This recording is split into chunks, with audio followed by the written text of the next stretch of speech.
Hi, I'm Max Porterfield, President and CEO of Callinex Mines, and we have emerging high-grade copper gold discoveries here outside of Flin Flon, Manitoba that we're expanding upon. Max, thank you for the introduction. Good to see you again. We were talking offline about your new office. You've moved in there, so you haven't kind of got your maps up on the wall yet and your rock samples, but good to see that you moved into a new office. And it's been quite a year. So why don't we today just have a kind of a look back at what you've achieved during the year. We can look at the terrible markets over the year and discuss how we're going to navigate that, or how you're going to navigate that and drive value. And then we can look a little bit about going forward. So could you just kind of take us back to January 2023? You wrote a letter to shareholders, I think it was on the 17th of January, and you said that you drilled by then 42,000 meters and you'd gone down to about 800 meters. And can you just remind us what the plan was for the year? Yeah, so the plan is that we entered 2023 with all the drilling necessary to publish a maiden resource estimate at our Pine Bay project, which hosts both the Rainbow deposit, which is what you're mentioning, as well as the Pine Bay deposit as well that predates our exploration work on the property. So we also had a number of exploration targets to follow up on, new discovery in Alchemist. And so we entered January of this past year, I think, with a lot of exciting news ahead of us, and we really, I think, executed on all fronts to reach those goals. And I think even more with the new discovery that we have that we're now stepping on with Descendant. So, it's been a tough year, as you mentioned, but we strengthened our team with adding Peter Jones. We then followed up with a $9.4 million capital raise, which then led into our exploration drilling. And then the exploration drilling focused on stepping on our new discoveries and testing new targets, which led to the new discovery, the Descendant. So very excited to have reached all that. And on the resource side of things, I think we really exceeded expectations on the Rainbow resource. We put nearly 6 million tons on the Pine Bay project of high-grade mineralization, 4.7 million tons at Rainbow. Sorry. When you talk about, just for people who are not so familiar with the story, you call the whole thing Pine Bay, right? Right, that's correct. And within that, one of the kind of these bodies, which is actually kind of three stacked, very, very closely stacked bodies, but it's kind of one basic kind of unit.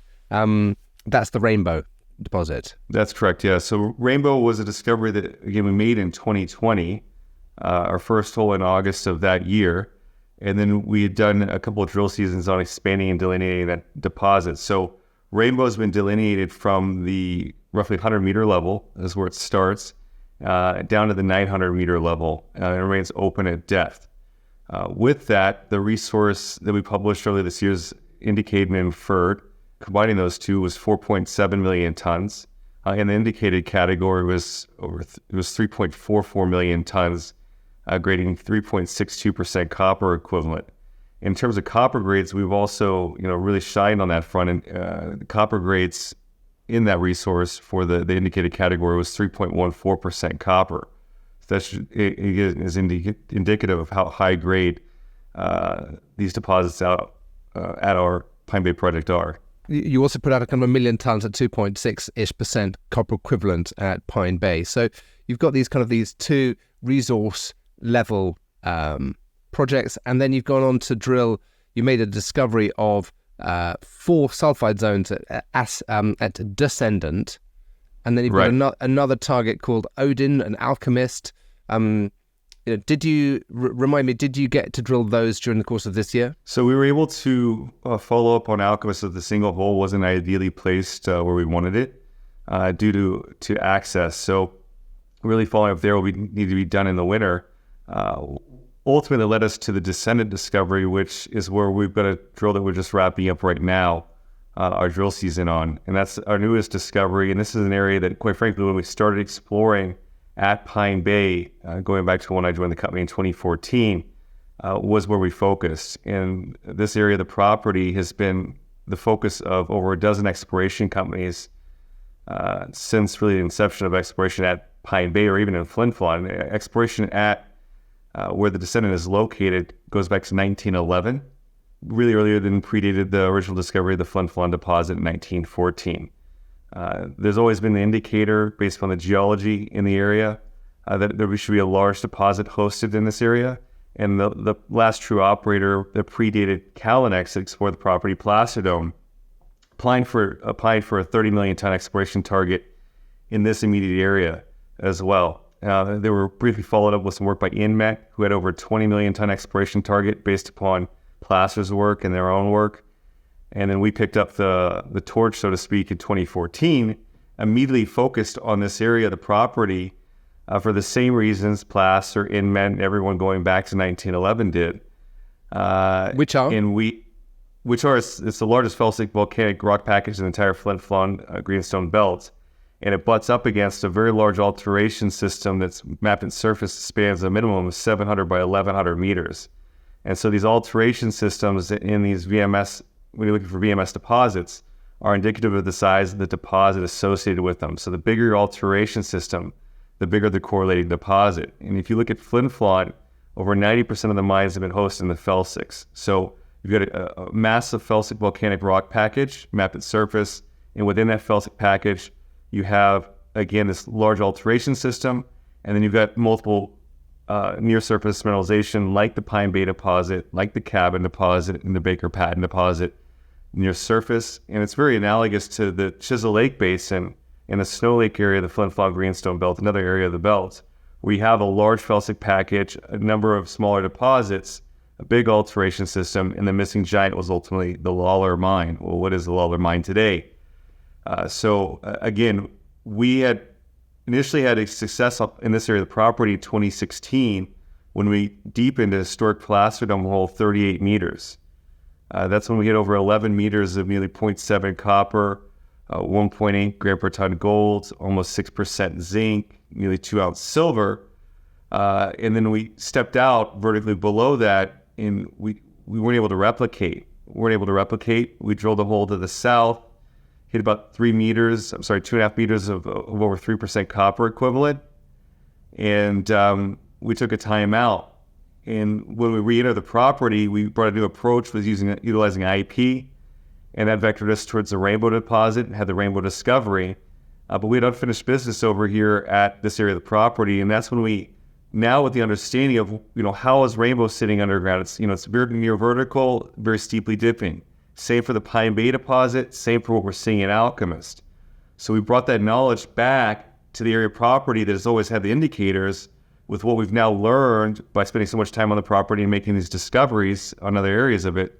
And then that's when we stepped out 250 meters vertically below that 2.5 meter intersection I mentioned.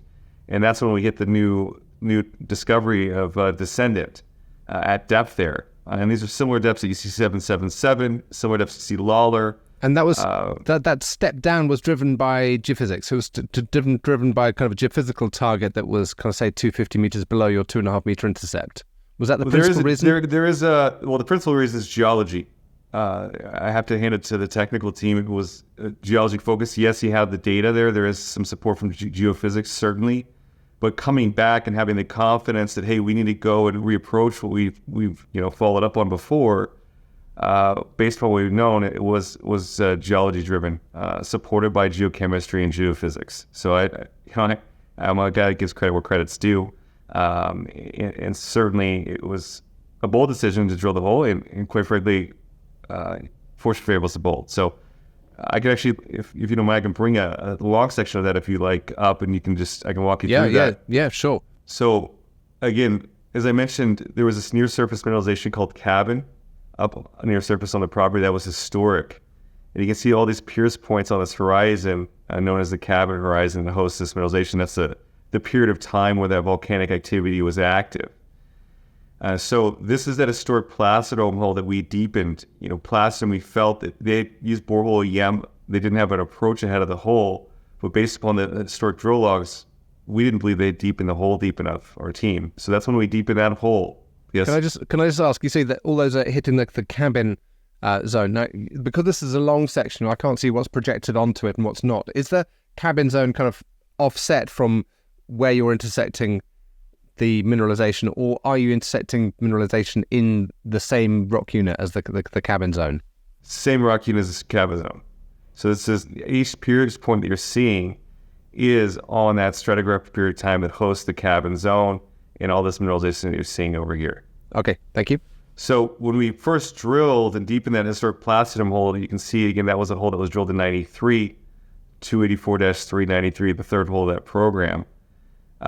We deepened that hole 38 meters. That's 11 meters that I mentioned earlier, that high-grade mineralization. Yeah. Pyrite hosted, zinc dominant. And that really is indicative that you're on the edge of the system, or at the top of the system, when you're getting more of the zinc than you are getting the copper. You see that at Rainbow. Rainbow, when you're near surface at the top of Rainbow, you're going to get the zinc gold grades. As you go more proximal at depth, that's when your copper comes in.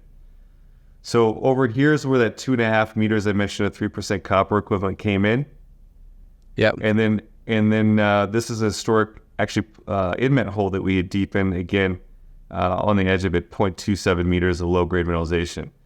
So we had then, understanding that Rainbow's near vertical, Alchemist is vertical, Pine Bay is vertical, we then decided to do a step out vertically below Sorry, can that I just last ask, intersection. you're able to use the holes that you had to do downhole EM and downhole IP. We didn't use downhole IP. We've only used surface IP. Sorry, of course you can't. Yeah. We have done downhole EM. We looked into downhole IP. Just don't believe it's probably the best tool for what we're working on here. So that's the 250-meter step out below. That's the 4 zones of mineralization that we hit. And again, that was all above the cutoff grade. But as I mentioned before, it was zinc dominant, pyrite hosted. So again, indicating that we're still at the top of this system, we need to go deeper. So what we're doing right now is a couple holes that are going to come right about right here. And that'll be, pending news going into the new year. So quite excited to see the results of these initial step out holes on this discovery. And again, I think we're on a path to building significant tonnage on this property in 2024 based upon this initial intersection. If you look at Rainbow, as I mentioned, we've drilled it. It starts from the 100-meter level down to the 900-meter open at depth. When you take into consideration this hole, and the hole that we've set of holes we're looking to drill about a 100-meter step out vertically below the initial discovery hole, you're going to have a vertical extent of over 350 meters, right? Which is nearly half the vertical extent right out of the gate of what you're seeing at Rainbow. Again, with the vector being at depth based upon the mineralization we're seeing. And that's the other thing that we're excited about is the reason why our focus here is that we're hitting much wider intervals of mineralization. We hit 4 zones of mineralization across 26 meters roughly of massive sulfides in this initial discovery hole. So if you compare that to Rainbow, which is average true thickness about 8 meters, the potential is to add a significant amount of volume per vertical meter here at the Descendant discovery as we move forward with exploration on the property. So that Descendant is a way that can offer you a quick access to tons. But let's just have a look at the kind of the market at the moment, because the share price, I mean, you hit something like $4.37 in April, and you're now at 180-ish at the end of the year. I mean, it's kind of 2.5 times higher. You were 2.5 times higher in April than you are now. I mean, it's been a terrible market for the juniors. I spend a lot of time looking at the copper space. I'm not alone in thinking that the copper market is pretty tight. You can see that in inventory. You can see that on the supply side with Anglo American, Teck, Cobre Panama. There's so many examples of where the supply of copper is failing to deliver. So yes, we expect strong copper prices going forwards, but that in itself can't be the catalyst that you rely on. What do you think the market is going to need to see from the work that you do before it says, hey, this thing is a real value proposition? Well, I think that we're doing that work with what we're routing out this year, and that'll show, it has potential to show moving forward where the big value creator. I think the difference is as we enter this year, we're going to be in a much stronger position than we entered 2023 as we kind of started the conversation. And if you recall, as we entered 2023, we also were looking at $2 share price before we had a move to the $4 range as well. And that was done, and that was created with enthusiasm based upon the culmination of drilling that led to the Rainbow resource that I mentioned. as well as strengthen our team and then outlining the targets that ultimately led to our brand new discovery called Descendant. As we go into 2024, we're in a much more favorable market environment for the metal price environment, as you mentioned, which is obviously going to weigh on us in a positive or negative light. Let's be honest with ourselves here. If you have a negative metal environment, the equities are going to feel so great. But with much stronger news, we have a basis of nearly 6 million tons of high-grade mineralization on the property, 43101 compliant, and we did not have as we entered this year, and we do have entering next year. That is a base that's significant in terms of overall resources. If you look at historic past producing mines in the district, of the 32 past producing mines, that Pine Bay resource is significant.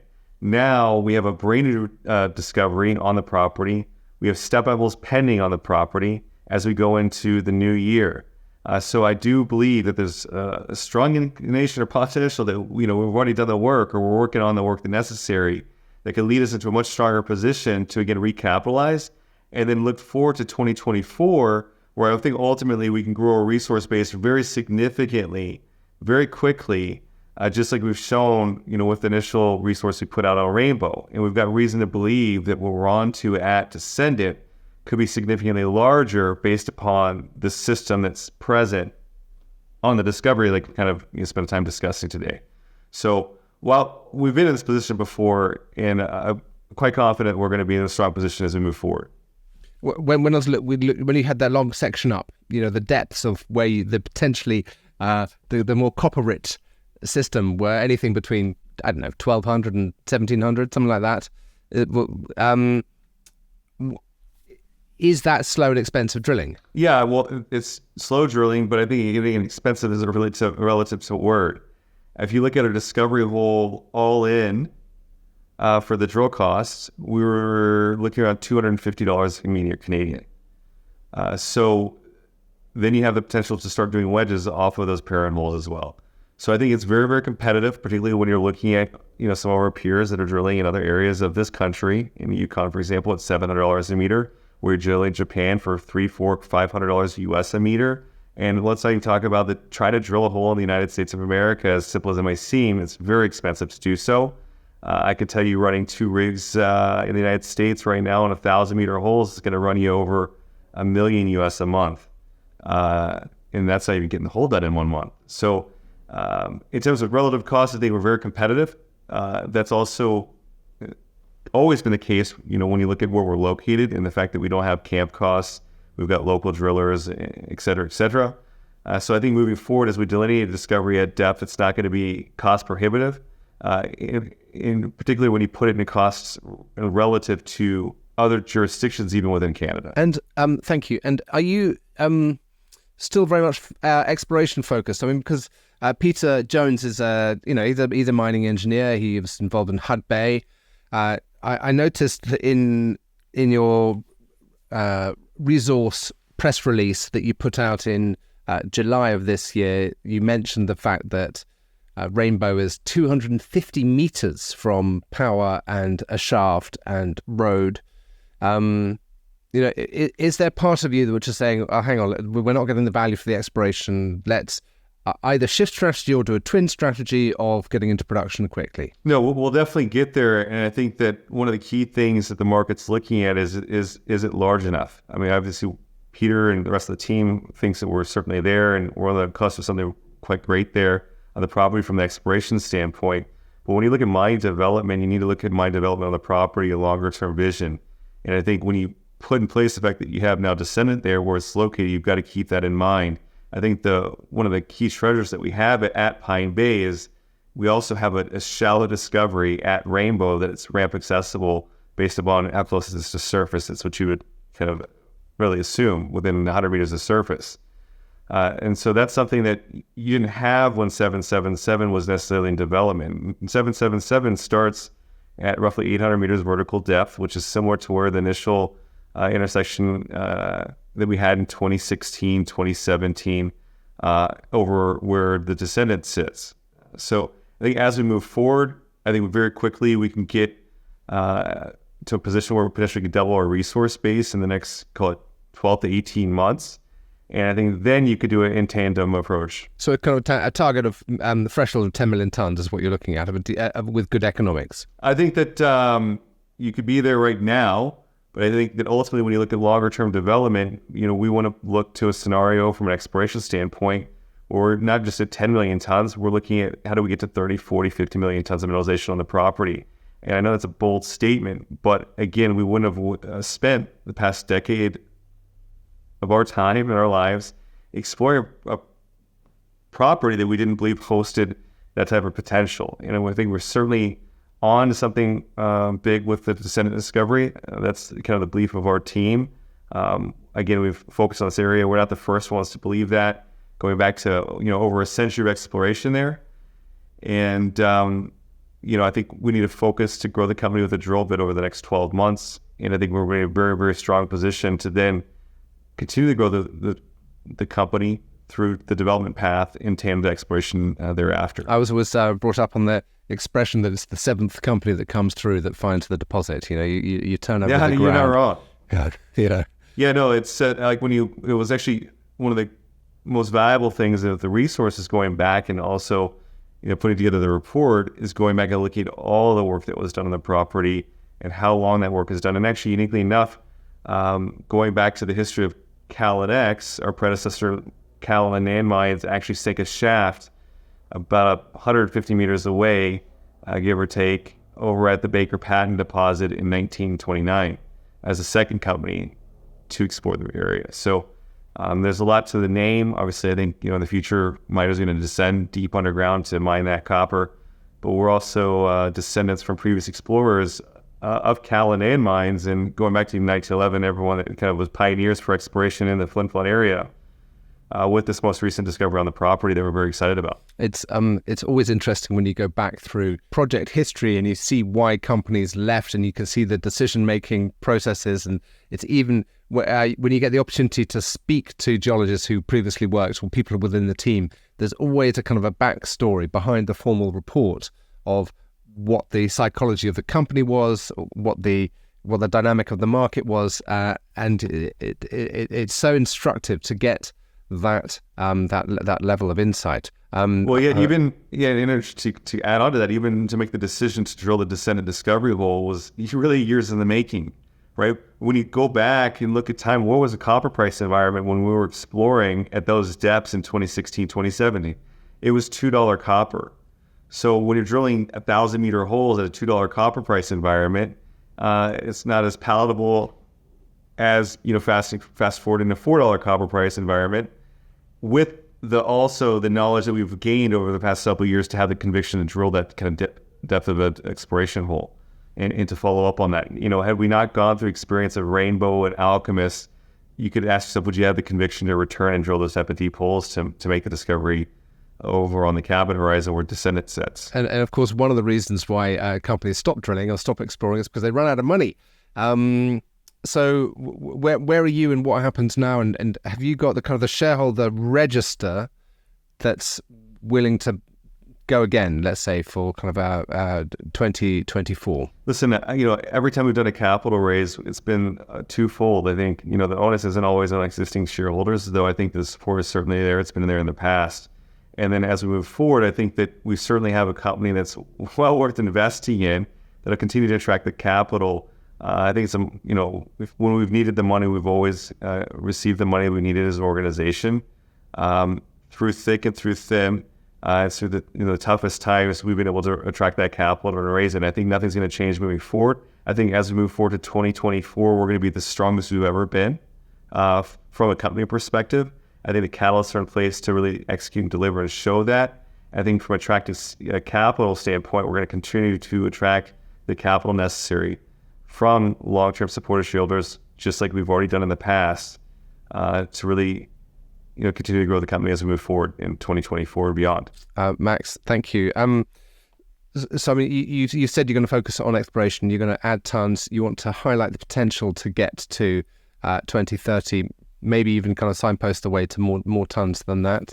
You're focused on Descendant. What have we missed? What else are you going to be kind of looking to be talking about in your shareholder letter in early January? Well, I think that, again, going into the new year with a new discovery is exciting. It was a great way to kind of culminate our exploration campaign here in 2023.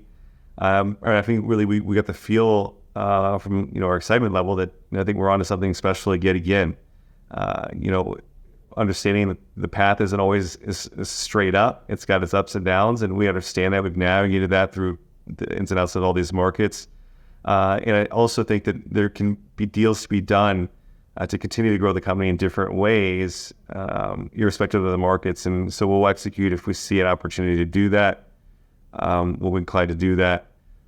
But again, I think growing the company through the drill bit, while it is the most difficult part of the business, once you kind of really get in your teeth into a discovery, then it really becomes stepping out and following up with the work. So again, driving the company's growth through the drill bit is really the path forward for the company. Once you've managed to unlock the code, and then it becomes a little bit more of a process.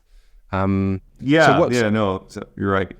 And then the crucial bit is actually kind of getting the ability to, you can kind of know where to drill.